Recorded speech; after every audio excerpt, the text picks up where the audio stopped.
പിതാവിൻ്റെയും പുത്രൻ്റെയും പരിശുദ്ധാത്മാവിൻ്റെയും നാമത്തിൽ ആമേൻ. മധ്യസ്ഥത ലഭിക്കട്ടെ എന്ന് പ്രാർത്ഥിക്കാം.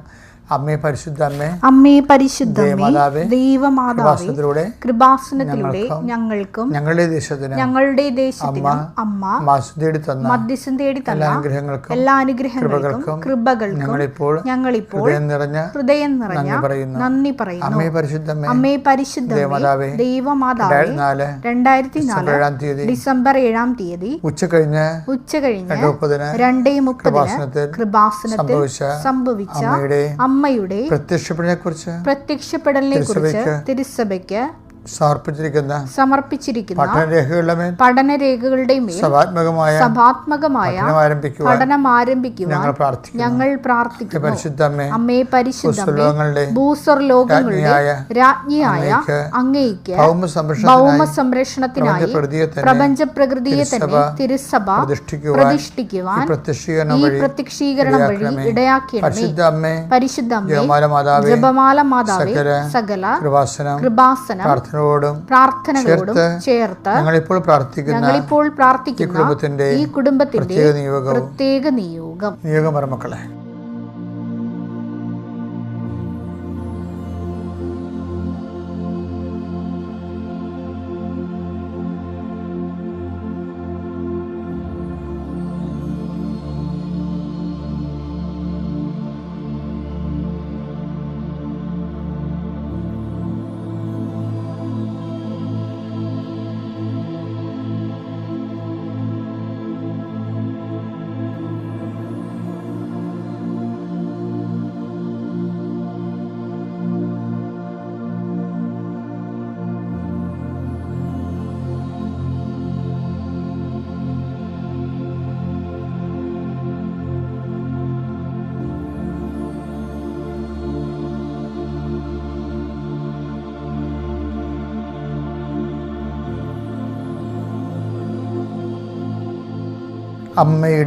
അമ്മയുടെ പ്രത്യക്ഷീകരണത്തിന്റെ ഈ അനുഗ്രഹവേളയിൽ ഞങ്ങൾക്ക് സാധിച്ചു തരുവാൻ കനിയണമേ.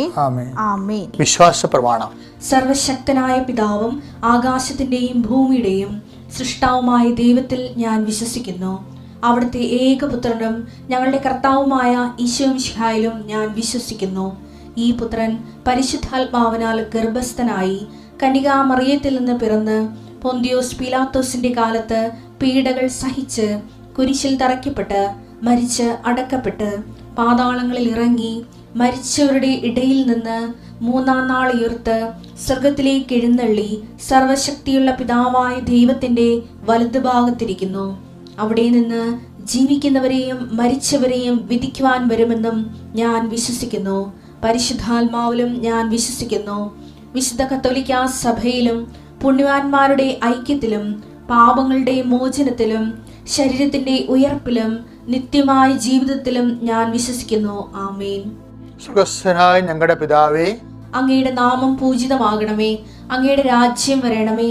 അങ്ങയുടെ തിരുമനസ് സ്വർഗത്തിലെ പോലെ ഭൂമിയിലും ആകണമേ. അന്നു വേണ്ടുന്ന ആഹാരം ഇന്ന് ഞങ്ങൾക്ക് തരണമേ. ഞങ്ങളോട് തെറ്റ് ചെയ്യുന്നവരോട് ഞങ്ങൾ ക്ഷമിക്കുന്നത് പോലെ ഞങ്ങളുടെ തെറ്റുകൾ ഞങ്ങളോടും ക്ഷമിക്കണമേ. ഞങ്ങളെ പ്രലോഭനത്തിൽ ഉൾപ്പെടുത്തരുതേ, തിന്മയിൽ ഞങ്ങൾ രക്ഷിക്കണമേ. ആമേൻ. നന്മ നിറഞ്ഞ മറിയമേ, സ്വസ്തി. കർത്താവ് അങ്ങയുടെ കൂടെ സ്ത്രീകളിൽ അങ്ങ് അനുഗ്രഹിക്കപ്പെട്ടവളാകുന്നു. അങ്ങയുടെ ഉദരത്തിൻ ഫലമായി ഈശോ അനുഗ്രഹിക്കപ്പെട്ടവനാകുന്നു. പരിശുദ്ധ മറിയമേ, തമ്പുരാന്റെ അമ്മേ, പാപികളായ ഞങ്ങൾക്ക് വേണ്ടി ഇപ്പോഴും ഞങ്ങളുടെ മരണസമയത്തും തമ്പുരാനോട് അപേക്ഷിക്കണമേ. ആമേൻ. കർത്താവേ, നിന്റെ ഉന്നതമായ നാമത്തിന് സ്തോത്രം ചെയ്യുന്നു. കർത്താവേ, നിന്റെ വിശുദ്ധ പൗരോഹിത്യത്തെ മഹത്വപ്പെടുത്തണമേ. കർത്താവേ, സഭയിലുള്ള സാന്നിധ്യം പ്രകടമാക്കണമേ. 39 വർഷം ഞാൻ അർപ്പിച്ച കുർബാനയുടെ യുഗതിയാൽ കൃപാസ്ഥാനത്താറെ ജീവനോടെ പ്രത്യക്ഷപ്പെട്ട പരിശുദ്ധ അമ്മയുടെ മാധ്യസ്ഥതയിലെ കൃപാസ്ഥാനത്താറെ നടന്ന 10,000-കണക്കിന് ആരാധന ശക്തിയാൽ പിതാവിൻ്റെയും പുത്രൻ്റെയും പരിശുദ്ധ നാമത്തിൽ നീ അനുഗ്രഹിക്കപ്പെടട്ടെ. നിന്റെ കുടുംബം അനുഗ്രഹിക്കപ്പെടട്ടെ. നിന്റെ ഉദ്യമങ്ങളും യാത്രകളും അനുഗ്രഹിക്കപ്പെടട്ടെ. കർത്താവ്, രോഗികൾക്ക് വേണ്ടി പ്രാർത്ഥിക്കുന്ന നിശ്ചയെ കർത്താവ്, രോഗികൾ ഉപയോഗിക്കുന്ന മരുന്ന് ഘട്ടഘട്ടമായി കുറഞ്ഞു കൊണ്ടുവരുവാനും രോഗങ്ങളെ സുഖപ്പെടുത്താനും വേണ്ടി അവർ സമർപ്പിക്കുന്ന കർത്താവെ, കിടപ്പ് രോഗികളുടെ കിടക്കയിൽ കിടന്ന് മനസ്സും അടുത്തവരെ സംബന്ധിച്ച് പ്രാർത്ഥിച്ചേ കർത്താവിൻ്റെ വിശുദ്ധമായ രക്തം അവരെ തളിക്കപ്പെടുകയും പ്രാർത്ഥനയുടെ ശക്തിയാൽ അത് അത്ഭുതകരമായി സുഖപ്പെടുകയും അത് ജീവിതത്തിലോട്ട് ഇറങ്ങി വരികയും ചെയ്യട്ടെ എന്ന് പ്രാർത്ഥിക്കുന്ന നിശ്ചയെ കർത്താവ്, മക്കളെ എല്ലാം സംബന്ധിച്ച് പ്രാർത്ഥിക്കുന്നു. റിസൾട്ട് പ്രതീക്ഷിക്കുന്നതിനനുസരിച്ച് പ്രാർത്ഥിക്കുന്നു. അവർ സങ്കടപ്പെടാൻ ഇടയാക്കില്ലെന്ന് പ്രാർത്ഥിക്കുന്നു. അവർക്ക് ഉന്നതമായ വിദ്യാഭ്യാസത്തിൻ്റെ യോഗ്യത കൈവരിക്കാൻ ഇടയാക്കാൻ പ്രാർത്ഥിക്കുന്നു. കർത്താവ് അനുദിന ജീവിതത്തിൻ്റെ പ്രയാസങ്ങളിൽ ജീവിക്കുന്നവരെ, സാമ്പത്തികമായ ക്ലേശങ്ങൾ വലയുന്നവർ, തൊഴിൽപരമായ നഷ്ടത്താലും തൊഴിൽപരമായ തടസ്സങ്ങൾ അനുഭവിക്കുന്നവർ എൻ്റെ കർത്താവിനുമായ നാമത്തിൽ സഭയുടെ അധികാരത്തിൽ കുരിശിൻ്റെ അടയാള ദിവസത്തെ അനുഗ്രഹിക്കപ്പെടട്ടെ. കർത്താവ് വിദേശ നാടുകളിൽ താമസിക്കുന്ന മക്കൾ, വിസ, അതുപോലെ തന്നെ PR ഇങ്ങനെയുള്ള കാര്യങ്ങൾക്കെല്ലാം സാങ്കേതികവും ആ രാജ്യത്തെ നിയമപരമായുള്ള തടസ്സങ്ങൾ സൃഷ്ടിക്കുന്ന സങ്കടങ്ങളും വ്യാകുലങ്ങളിൽ നിന്നും അവർ മോചനം പ്രാപിക്കാൻ വേണ്ടി പരിശുദ്ധ ദേവമാതാവിനെ ഏൽപ്പിച്ച് പ്രാർത്ഥിക്കുന്നു.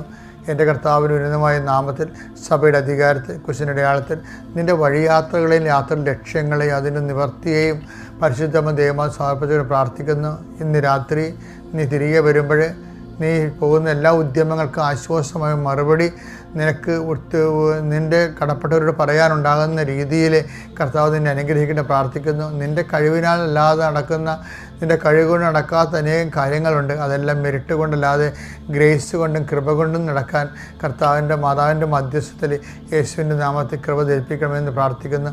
കർത്താവെ, കടകമ്പോളങ്ങൾ നടത്തുന്നവർ, അതുപോലെ ഏജൻസികൾ നടത്തുന്നവർ, വിദ്യാഭ്യാസ സ്ഥാപനങ്ങൾ നടത്തുന്നവർ, ആ സ്ഥാപന സംബന്ധമായ കുട്ടികളില്ലാത്ത അവസ്ഥകൾ, കുട്ടികൾ ഉണ്ടാകുന്നതിന് വേണ്ടി പ്രാർത്ഥിച്ചുകൊണ്ടിരിക്കുന്നവരുടെ ഡിവിഷൻ ഓഫ് ആൾ ഉണ്ടാകുന്ന വിഷയങ്ങൾ അതെല്ലാം സമർപ്പിച്ച് പ്രാർത്ഥിക്കുന്നു. അതിന് എന്തിലെല്ലാം വേണ്ടിയാണോ ജനങ്ങൾ ഉടമ്പടി എടുത്തിരിക്കുന്നത് ആ മേഖലയെല്ലാം ദൈവത്തിൻ്റെ കരുണയും ശക്തിയും കർത്താവിൻ്റെ കൃപയും സമർപ്പിച്ച് കർത്താവ് തൊഴിൽ അരിമേടിക്കുന്ന മാർഗ്ഗങ്ങൾ മുട്ടിപ്പോകാതിരിക്കാൻ വേണ്ടി പരിശുദ്ധ ദേവമാതാവിനെ ഏൽപ്പിക്കുന്നു. എൻ്റെ കർത്താവിനുമായ നാമത്തിൽ വിസ, ഇൻ്റർവ്യൂ, ടെസ്റ്റ്, പരീക്ഷ, യോഗ്യതാ പരീക്ഷ, മത്സര പരീക്ഷ എന്നിവയിൽ പങ്കെടുക്കുന്നവരും അതുപോലെ പങ്കെടുത്തതിന് റിസൾട്ട് പ്രതീക്ഷിക്കുന്നവരും പരിശുദ്ധ ദേവമാതാവിൻ്റെ മാധ്യസ്ഥനേക്ക് അനുകൂലമായ റിസൾട്ട് ലഭിക്കാൻ വേണ്ടി പ്രാർത്ഥിക്കുന്നു. എൻ്റെ കർത്താവിനുമായ നാമത്തിൽ സഭയുടെ അധികാരത്തിൽ കുരിശിൻ്റെ അടയാളത്തിൽ ഇന്ന് നീ ഇടപെടുന്ന നിൻ്റെ സംസാരങ്ങൾ, അതുപോലെ തന്നെ നിൻ്റെ എല്ലാ ജോലികളും, നിൻ്റെ ഇടപെടലുകൾ, നിൻ്റെ സംസർഗങ്ങൾ, അതുപോലെ തന്നെ നിൻ്റെ കയ്യൊപ്പുകൾ, നിൻ്റെ എഴുത്തുകുത്തുകൾ, നിൻ്റെ മെസ്സേജുകൾ എല്ലാം കർത്താവ് ആശീർവദിക്കുകയും നിനക്ക് അനുകൂലമാക്കുകയും തീർക്കുകയും ചെയ്യട്ടെ. നിത്യം പിതാപുത്രനും പരിശുദ്ധ സർവ്വീശ്വരൻ നീക്കും. ആമേൻ. എൻ്റെ പ്രിയപ്പെട്ടവരെ, പ്രാർത്ഥനാ ജീവിതത്തിൽ നമ്മൾ ശ്രദ്ധിക്കേണ്ട ഒരു കാര്യം, എപ്പോഴും നമ്മൾ പ്രാർത്ഥിക്കുമ്പോൾ കൂടുതൽ ഫോക്കസ് കൊടുക്കേണ്ടത് ദൈവം പ്രാർത്ഥനകൾക്ക് ഉത്തരം നൽകുന്നത് 2 ബേസ്മെൻറ്റിലാണ് പലപ്പോഴും. ഒന്ന്, നീ പറഞ്ഞ ഈ കാര്യവും ഞാൻ നിറവേറ്റിത്തരും. പുറപ്പാട് 33:17. കർത്താവ് മോശയോട് പറഞ്ഞു, നീ ആവശ്യപ്പെട്ട ഈ കാര്യവും ഞാൻ ചെയ്യും. എന്തെന്നാൽ നീ എന്റെ പ്രീതി നേടിയിരിക്കുന്നു. നിന്നെ എനിക്ക് നന്നായി അറിയാം.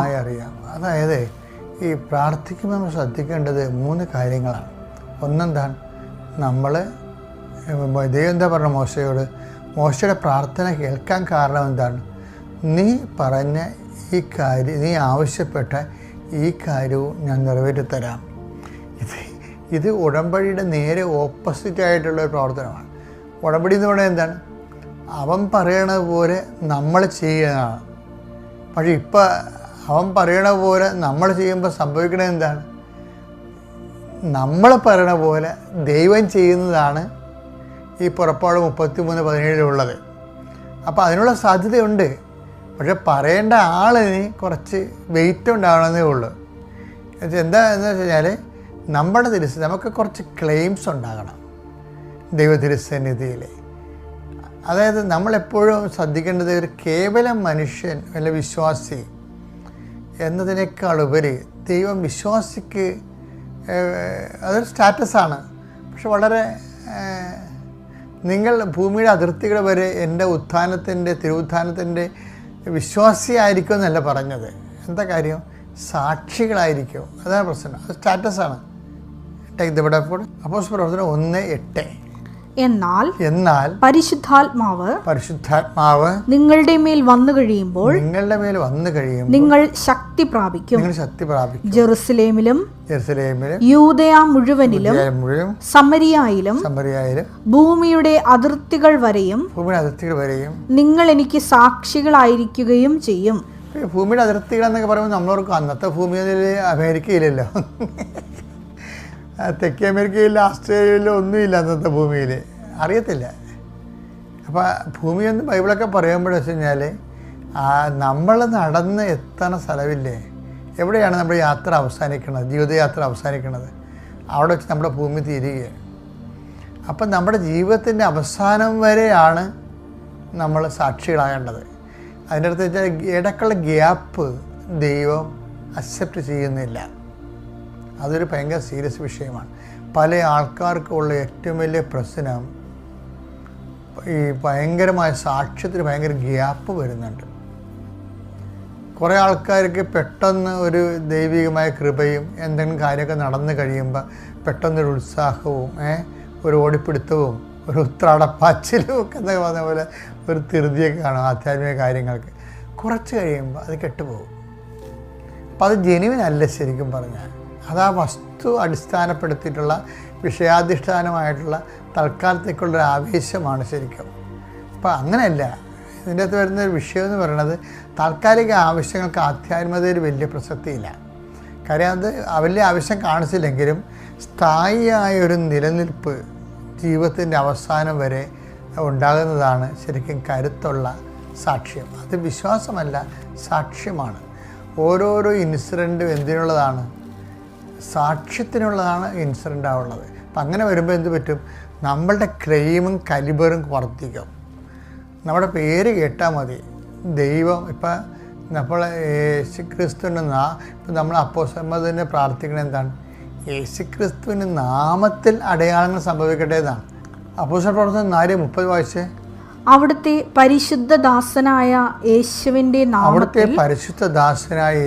നാമത്തിൽ രോഗശാന്തിയും അടയാളങ്ങളും അത്ഭുതങ്ങളും സംഭവിക്കുന്നതിനായി അവിടുത്തെ കൈകൾ നീട്ടണമേ. യേശുക്രിസ്തുവിന്റെ നാമത്തെ ഹോണർ ചെയ്യുന്ന ജീവിതം ജീവിക്കുന്ന എല്ലാവരിലൂടെയും ദൈവം അടയാളങ്ങൾ കാണിക്കും. അതിനകത്ത് രോഗശാന്തിയുണ്ട്. അപ്പോൾ അത് അങ്ങനെ വരുമ്പോൾ നിങ്ങൾ ചില ബുദ്ധികൾ പറയും ഇനിയിപ്പോൾ ആശുപത്രി ആവശ്യമില്ല എന്ന് പറയും. അങ്ങനെയല്ല.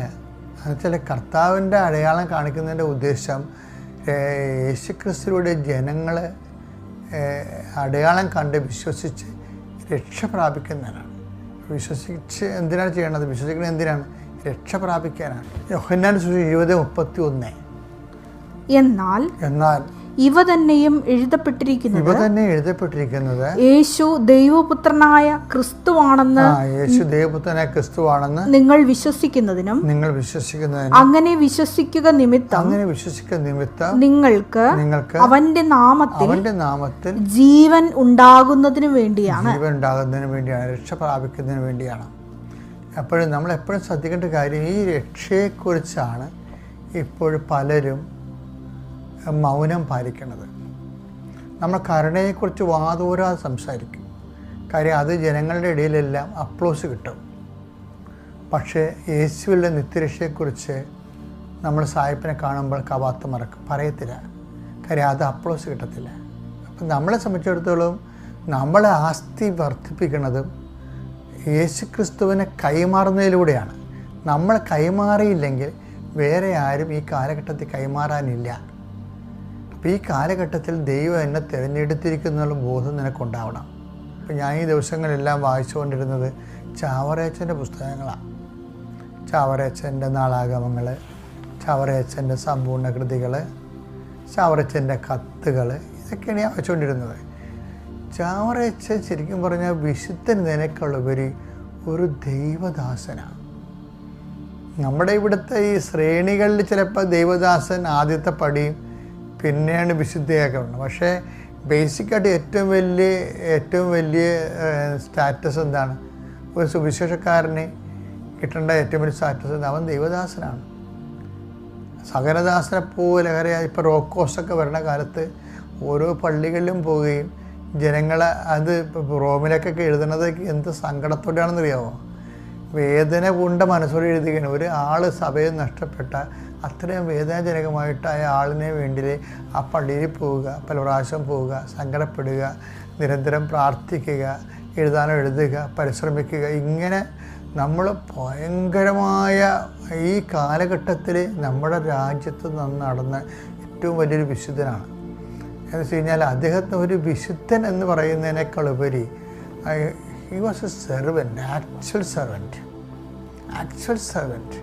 സഭയുടെ ആത്മാക്കളെക്കുറിച്ചുള്ള വേദനകളും അതുപോലെ തന്നെ സത്യസഭയിൽ നിന്നൊരു വ്യക്തി ശിസ്മായിലേക്ക് പോകുമ്പോൾ ഉണ്ടാകുന്ന ഉൾനൊമ്പരങ്ങളും മറ്റുള്ളവർ രക്ഷ സ്വീകരിക്കാൻ വേണ്ടിയുള്ള ആഗ്രഹങ്ങളും എല്ലാം കൂടിയാണ് ഒരു അപ്പോസ്തലൻ എന്ന് പറയുന്നത്. എല്ലാത്തിൻ്റെയും ആകത്തുകയാണ് അപ്പോസ്തലൻ എന്ന് പറയുന്നത്. അപ്പോസ്തലൻ ബേസിക്കായിട്ട് ദൈവദാസനാണ് ശരിക്കും.